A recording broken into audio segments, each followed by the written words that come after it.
30 novembre 2016 à Paris. C'est l'événement le plus sexy de l'année. Sur les paroles de The Weeknd, le chanteur à la mode du moment, les anges de Victoria's Secret mettent le feu.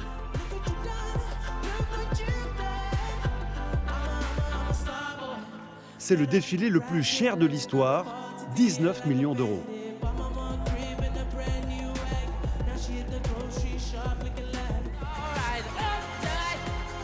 La marque s'est offert les plus grands mannequins,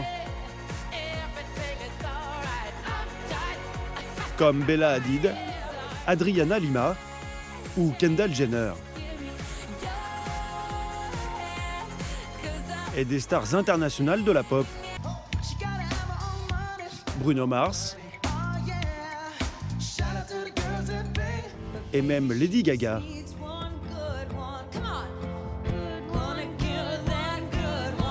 Pour ce show hors norme, c'est aussi le lieu qui marque les esprits. Un décor de rêve en plein centre de Paris, la nef mythique du Grand Palais.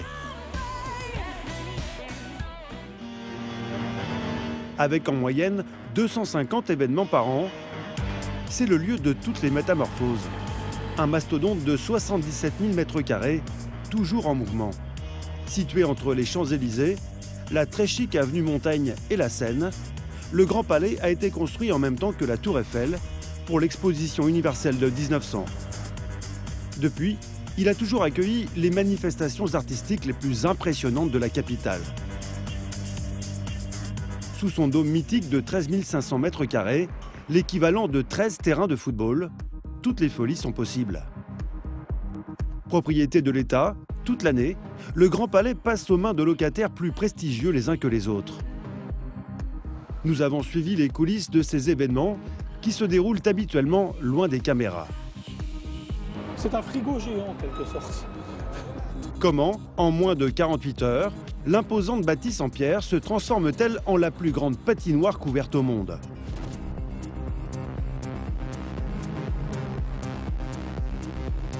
Pour son défilé Chanel, Karl Lagerfeld a décidé de propulser le Grand Palais dans un univers intergalactique. Il a métamorphosé la nef en base aérospatiale. Le musicien Pharrell Williams et la chanteuse Lily Allen sont aux premières loges. C'est toujours spectaculaire et incroyable. Ça va être un super défilé à voir. D'une saison à l'autre, le Grand Palais change de peau. Il ravit les amateurs d'art le temps d'une exposition ou les passionnés de concours hippiques. Avec les organisateurs et ceux qui vont y vibrer le temps d'un événement, immersion dans le quotidien mouvementé de ce palais aux 1000 visages.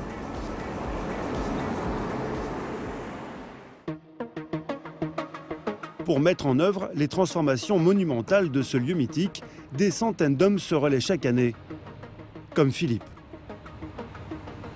Il y a pire pour commencer sa journée comme environnement et comme décor. Alors c'est agréable. C'est une petite promenade carte postale avant de commencer la journée dans une belle carte postale. Mais pour Philippe, la journée ne va pas être aussi paisible qu'un décor de carte postale. Ce chef de chantier pas comme les autres ne dispose que de 48 heures pour créer dans la nef du bâtiment historique la plus grande patinoire couverte au monde. Hop là, on va faire le tour du chantier. Ça, Toto ? C'est la 3e fois que l'entreprise d'événementiel pour laquelle il travaille organise cette grande manifestation populaire. C'est un frigo géant en quelque sorte. C'est une machine à glaçons géante. Sauf que l'on ne casse pas les glaçons, on les garde, on en fait un grand glaçon. Tous les 2 ans, Philippe doit se surpasser pour réussir ce défi technique. Car la verrière du Grand Palais est une gigantesque serre. Le moindre rayon de soleil peut retarder la formation de la glace. Pour être sûr qu'elle prenne, ces kilomètres de tuyaux noirs sont alimentés par un liquide qui va geler l'eau déposée en surface. Ce liquide magique est propulsé par d'énormes machines installées dans la cour du monument. Celle-là, elle ronronne. Allez, écoute. Faut écouter. Elle est chante. Elle dit qu'elle a du courant. C'est bon pour toi ou il faut que tu aies un chef électro qui vienne te voir? On est pareil. T'es d'aplomb. Ok. Bon bah super. Eh ben génial. Sous les ordres de Philippe, 50 techniciens qui travaillent d'arrache-pied. Chaque minute compte, une grande soirée d'inauguration est organisée le lendemain. Les patins viennent d'être livrés, mais au moment de créer la glace, problème, le liquide magique ne sort pas. On va booster un peu les pompes, on va mettre les deux ensemble parce que moi j'ai rien, j'ai 0 de bas. Que dalle. Les techniciens se concertent pour tenter de réparer la panne. C'est pas une ampoule qu'on allume, non? Philippe est inquiet car il comptait sur cette nuit pour laisser prendre la glace et il est déjà 19 h. On s'en va pas si c'est pas fini. La seule urgence, c'est finir. Allez. Les équipes commencent à arroser la piste. Elles n'ont qu'une nuit pour transformer la salle en banquise. Avec un peu de chance, on aura les pingouins qui viendront s'installer dans 2 jours. Philippe et ses équipes ne seront pas les seuls à passer une mauvaise nuit. Le lendemain matin, à Levallois-Perret, il y en a un autre qui n'a pas beaucoup dormi. C'est Olivier Moret. Il a hâte de savoir si la glace a bien pris, car c'est lui qui est à l'origine de ce projet fou. Dans son entreprise d'événementiel, les salariés ont déjà tout prévu pour l'inauguration. Ah, ça y est, hein. On a commencé à arroser. J'ai reçu une petite photo il y a d'ailleurs 2 minutes. Je peux vous montrer. On voit bien la transparence. Moi, je mets les lunettes. Et on a, je sais pas, on a 1 millimètre, 1,5 mm de glace là. Ouais, d'accord. Si le businessman est aussi attentif, c'est qu'il a investi une petite fortune dans l'événement. C'est plus de 2 millions, largement plus de 2 millions. Ouais. En globalité? Oui, c'est ça, 2 millions, oui. Donc c'est vrai que vous voyez, il faut vraiment faire les entrées, autrement autrement on n'est pas bien. Olivier Moret dépense plus de 60 000 € par jour, rien que pour louer à l'État la nef du Grand Palais. Si la glace ne prend pas, c'est son investissement qui risque de fondre comme neige au soleil. Bonjour. Alors il préfère s'assurer lui-même de l'avancée des travaux. Bonjour, oui, ça va bien. Elle commence à être bien glissante. C'est vrai? J'irai pas faire le couillon maintenant. Non. Ouais, attention. Olivier Moret espère accueillir ici plus de 10 000 visiteurs par jour. Pour mettre un maximum de chance de son côté, il a prévu ce soir un gala d'inauguration en grande pompe avec patineurs professionnels. Ils n'ont que quelques heures pour répéter sur place leur représentation. Comment allez-vous? Vous allez bien? Bon, bah formidable, hein. Bon, là, hein, vous êtes là. C'est bon, on est là. Bon, parfait. Bon, bah génial. À seulement 25 ans, Silja et Pierre-Loup ont déjà patiné dans les lieux les plus incroyables de la planète. Mais aujourd'hui, sous la nef, ils vont glisser pour la première fois sur la plus grande patinoire couverte au monde. C'est pas mal, quand même. Pas de barrière. Les barrières sont loin, quoi. Il y a de la place. Ils sont impressionnés par la majesté et la réputation du monument. Au top. Le Grand Palais, c'est plutôt musée. La dernière fois, c'était Victoria's Secret. Là, c'est à nous. C'est notre tour. C'est beau, ça. Pour être à la hauteur du décor, ils ont prévu un numéro inédit. 5 minutes de chorégraphie avec un final à couper le souffle. Silja aura les yeux bandés. C'est la première fois qu'il répète ce spectacle à l'aveugle. Une tentative pour le moins maladroite, Silja a visiblement blessé Pierre-Loup avec ses patins.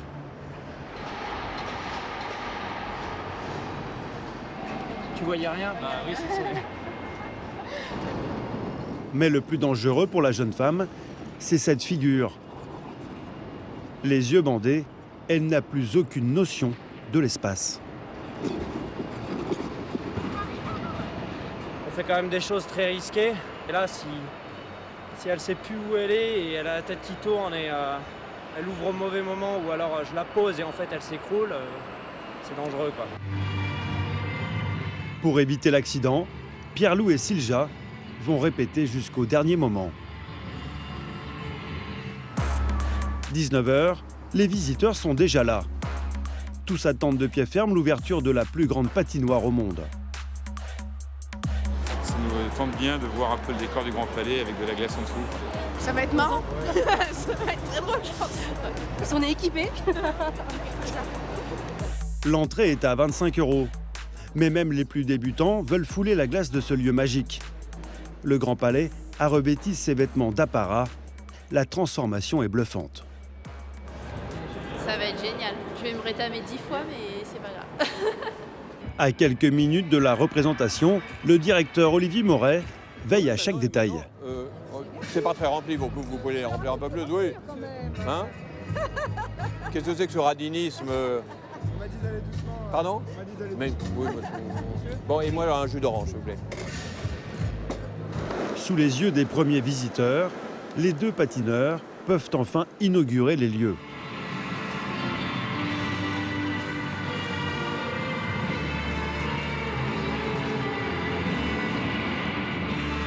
Cette fois-ci, même si Silja a les yeux bandés, ils exécutent parfaitement leur numéro.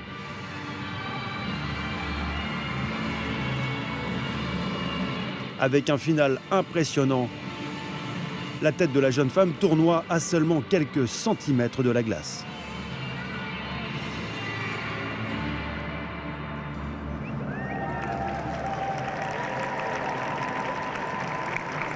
Je crois qu'on doit applaudir très fort Pierre-Lou Bouquet et Silva dos Reyes.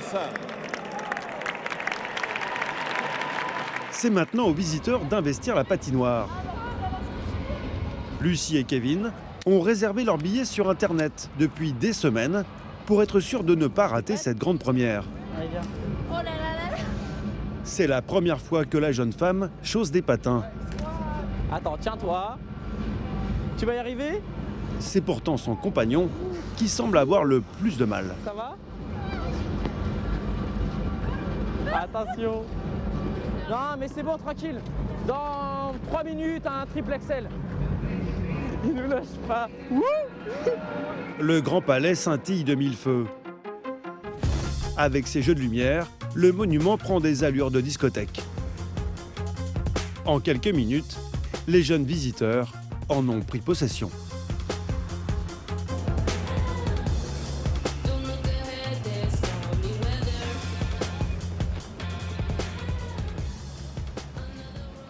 Il y a vraiment le lieu qui fait qu'on passe un bon moment. Fallait pas le louper, je pense, celui-là. Pour toute l'équipe en charge de la patinoire, le pari est réussi. Philippe, le chef de chantier, admire son œuvre. Ça me fait plaisir, je suis content pour eux.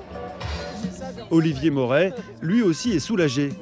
Le businessman est l'un des anges gardiens du palais. Avec mes patins. Car ici, il ne s'est pas contenté d'investir dans la patinoire. Il a sauvé une partie entière du bâtiment. Le Grand Palais est aujourd'hui considéré comme l'un des monuments phares de la capitale. Pourtant, ce joyau de pierre et d'acier a failli plusieurs fois être détruit. Dans les années 60, son style est très critiqué et son entretien coûte cher. Pendant des années, cette aile située à gauche de l'entrée principale est laissée à l'abandon. Pourtant, elle a bien des atouts avec ses colonnes impériales et son entrée majestueuse. Olivier Moret en voit tout de suite le potentiel. Il remporte un appel d'offres de l'État et y installe un restaurant à la mode. Ce qui le séduit le plus à l'époque, c'est la terrasse de 300 mètres carrés. Je voyais ce sol qui est incroyable, c'est une espèce de mosaïque pseudo-romaine revisitée à la fin du 19e. Et il y avait ça de feuilles mortes. Et j'avais dit, ça devait être en février-mars, j'ai dit mais il faut ouvrir ça l'été.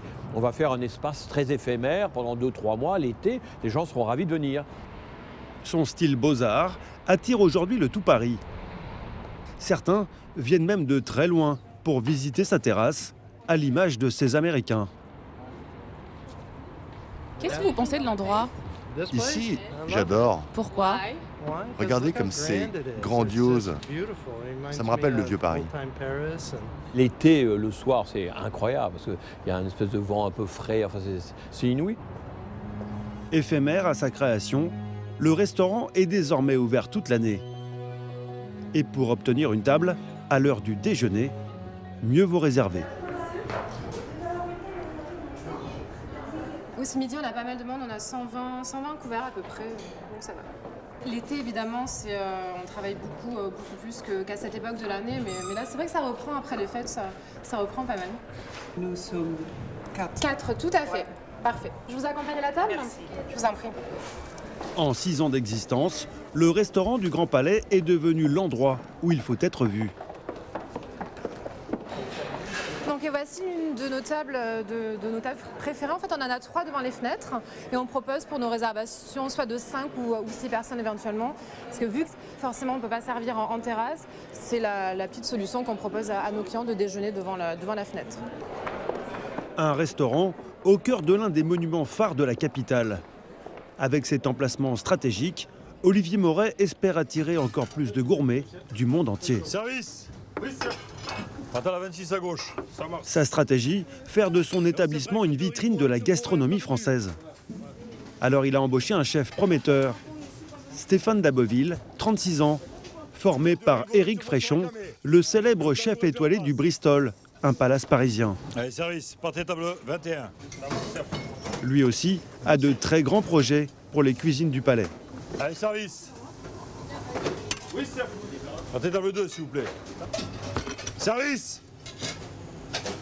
Oui, on est un restaurant, on essaie d'être un restaurant assez chic. Déjà, le lieu fait qu'on est un restaurant chic.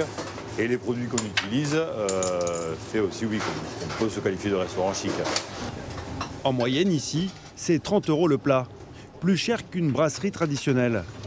Allez, un velouté de potimarron, c'est bon. Les clients les plus prestigieux peuvent privatiser le restaurant. C'est le cas ce soir. Il y a une commande spéciale pour toute l'équipe du défilé Dior. Truffes, homards, les mets les plus raffinés sont au menu. Donc ça, c'est le homard pour Dior, qui est dans leurs assiettes à eux. Ils nous ont demandé d'avoir leurs assiettes pour dresser le homard. Avec la moussine de fenouil à la vanille, le homard breton et une vinaigrette miel coriandre.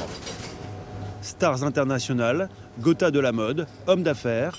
Avec cette soirée, l'enjeu est important. Alors Olivier, le patron, vient lui-même goûter les plats. Ça, c'est les assiettes. Hein. Leurs assiettes à eux.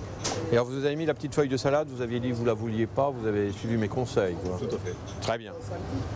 Fin gourmet, le patron semble très satisfait de cette nouveauté. C'est délicieux, oui. Et il n'en est pas à son premier test, car ce type de repas, il en organise très régulièrement. C'est bon. Non, c'est parfait, hein. Délicieux. Là, on va en avoir un pour Dior, parce qu'il y a un grand défilé Dior dans le Grand Palais. Pour Chanel, on a fait des trucs incroyables, des soirées où tout le mini-palais était transformé dans une espèce de boîte de nuit invraisemblable, ou des grands déjeuners. Vous voyez, on vit au rythme des gens qui sont dans le Grand Palais. Pour le moment, les cuisines du monument font le plein. Le restaurant affiche toujours complet. Le Grand Palais, un monument sauvé de l'oubli, grâce à des passionnés comme Olivier Moret, mais aussi d'autres artistes à l'imagination sans limite. Avec ses 77 000 m² et son immense coupole de verre, la bâtisse est à la hauteur de toutes les extravagances. Et celui qui a décidé d'exploiter au maximum ses possibilités, c'est Karl Lagerfeld. Il y a 11 ans, il est le premier à y organiser un défilé. Depuis, le pape de la mode s'amuse à y casser les codes. En 2015, le créateur installe un lion géant de 20 mètres de hauteur sur son podium. En 2014, il recrée des rues de Paris et met en scène ses mannequins dans une ambiance manif. À chaque défilé, les images font le tour de la planète, comme ce supermarché reconstitué sous la nef. C'est aujourd'hui qu'a lieu le défilé 2017. Mais personne ne sait encore ce que le maître a imaginé. C'est top secret, même pour son plus fidèle mannequin, Baptiste Giabiconi. Moi, baisse un petit peu ta main. À 27 ans, c'est la star des podiums. C'est beau, super, avec les mains, c'est magnifique. Un chouchou des médias qui multiplie les shootings photos, comme ce matin, où il fait la couverture d'un magazine de mode. Non, je l'ai dégommé le tête. Son succès fulgurant, il le doit au Grand Palais. Le jeune homme a fait ses premiers pas de modèle sous la voûte de ce lieu mythique. Ok, ça c'est top. Ouais, parfait. Pour moi. Un défilé qui a fait exploser sa carrière. Oh. C'est incroyable de 3 semaines auparavant d'être dans les castings, que ce soit à Milan, à sillonner un petit peu l'Europe, avec des moments pas toujours évidents, avec des moments de galère, de doute, et de se retrouver 3 semaines après. Là d'un coup, les gens s'intéressent, donc c'est juste waouh.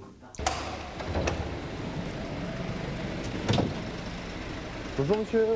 Aujourd'hui, Baptiste va participer à son 10e défilé sous la nef. Pour lui, c'est devenu un rituel incontournable. Ouais, je suis d'accord. Attention, je vais les rappeler après. Moi, j'aime bien me sentir bien dans les endroits. Et je trouve que le Grand Palais, il y a quelque chose. Il y a une bonne énergie. Voilà, je ressens les énergies, les trucs. C'est positif. Il peut se passer que des bonnes choses là-bas. Ciao, à tout à l'heure. Pendant la Fashion Week, cet événement attire le monde entier. Tous rêvent d'y assister, mais seuls quelques privilégiés y sont invités. Des centaines de personnes se sont regroupées devant l'entrée du Grand Palais, simples curieux ou professionnels de la mode. À l'intérieur, des VIP par dizaines. Le musicien Pharrell Williams immortalise l'instant. La chanteuse Rita Ora, la réalisatrice Sofia Coppola, l'actrice Ludivine Sagné ou encore la chanteuse Lily Allen. Tous attendent le top départ du show. Ce qu'on attend toujours d'un défilé Chanel, c'est la surprise totale, le spectacle et la joie. Ce sont très joyeux les défilés Chanel. C'est toujours spectaculaire et incroyable. Ça va être un super défilé à voir. Cette année encore, Karl Lagerfeld a vu les choses en grand. Une base aérospatiale en plein cœur de la nef. Sous la verrière, il a installé une fusée de 37 mètres de hauteur, l'équivalent d'un immeuble de 15 étages. Un défilé hors norme, au coût confidentiel. Sur le podium, c'est au tour de Baptiste. Le couturier a réservé une dernière surprise à son public. Personne ne s'y attend, mais la fusée va vraiment décoller. «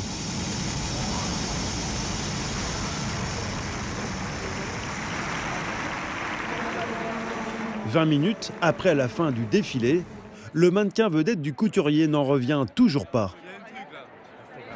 Pas de mots, juste magnifique.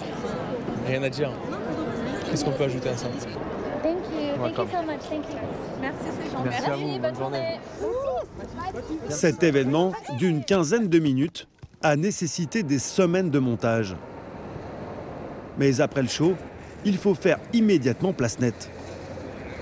Car une autre manifestation est prête à prendre sa place.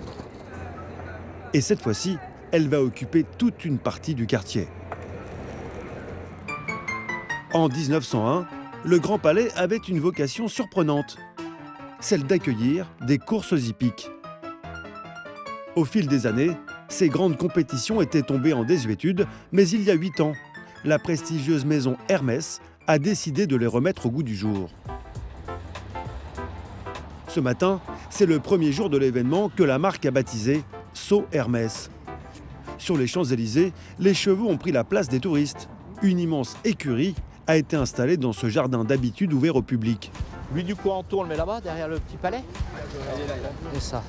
Pour accueillir les 120 chevaux qui vont s'affronter pendant les 2 prochains jours, la marque a fait appel à des sous-traitants.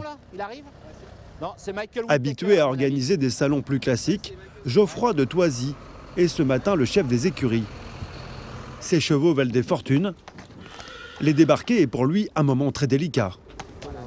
On sécurise surtout par rapport aux gens d'autour, de façon à ce qu'il n'y ait pas des gens qui viennent les toucher, des voitures. Vous voyez, il y a beaucoup de véhicules qui passent. Donc ce qu'on fait, c'est qu'on bloque les véhicules. Geoffroy doit ensuite les installer dans leur box individuelle. Attention. Mais il cherche encore ses marques. Très bien. Il va où en bas, sur le port, lui? Pas facile de s'y retrouver dans ce dédale d'allées. Non mais là en face, la grande rangée où il y a tous les Français, c'est ça? Juste en face de la rangée des Français, au début. À côté de Colin. Et voilà. Bienvenue. Si vous voulez du foin, si vous voulez des copeaux, c'est à disposition. Voilà, bienvenue. Si les chevaux sont traités avec autant d'attention, c'est que cette compétition accueille les plus grands champions. Simon Delestre est le numéro 1 français du saut d'obstacle, le 6e mondial. Allez, en route. Le cavalier veut à tout prix gagner cette compétition, car dans les crins du Grand Palais, la victoire sera d'autant plus prestigieuse. Merci. Hop là. Merci. Aujourd'hui, il est arrivé en avance pour être le premier à fouler le parcours. C'est la 8e fois qu'il participe au saut Hermès. Voir ce monument historique métamorphosé en piste équestre lui procure toujours une émotion très particulière.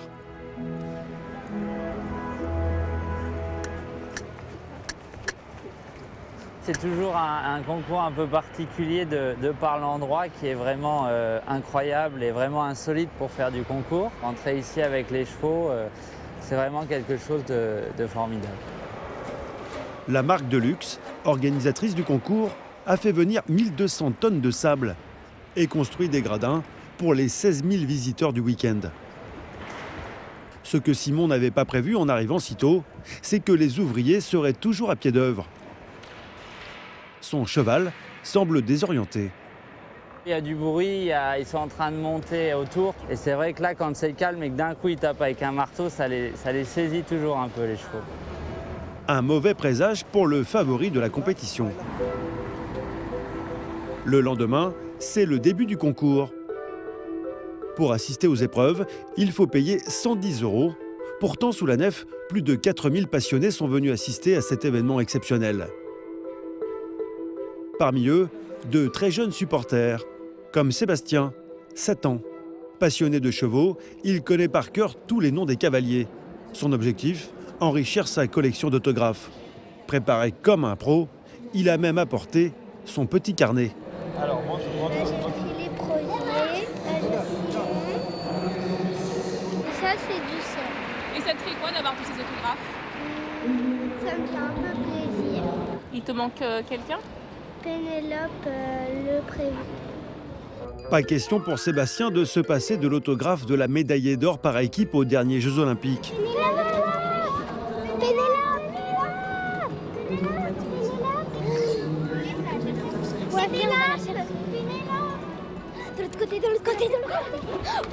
Suivi par d'autres jeunes admiratrices, le petit garçon s'offre une course-poursuite dans les coursifs du Grand Palais.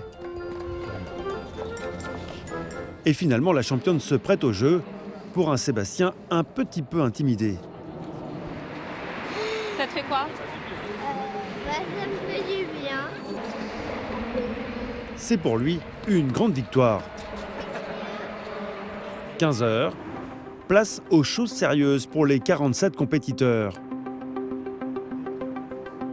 Cette année, le chef de piste du concours a conçu un parcours particulièrement difficile. Tous les plus grands cavaliers butent sur les obstacles. Simon part favori, pourtant le Français ne va pas échapper à cette malédiction. Il s'élance, l'épreuve commence bien, mais sur son dernier saut, il fait une erreur. Son assistante et première supportrice comprend vite que le Grand Prix ne sera pas pour cette fois. Voilà, c'est fini quoi maintenant. Il faut être sans faute et avec un temps rapide, mais là il y a une faute du coup, c'est fini. Le grand gagnant de cette journée, c'est finalement Sébastien, le petit chasseur d'autographes. Grâce à ce concours, il a pu découvrir les coulisses du Grand Palais et approcher ses idoles. Et justement, il vient de repérer l'un de ses cavaliers préférés. Simon n'a pas gagné, mais il a le droit à une récompense inestimable, l'admiration de ses fans. Une photo? Si la nef du Grand Palais voit défiler des manifestations spectaculaires comme celle-ci, ce sont d'autres types d'événements qui attirent le plus de visiteurs.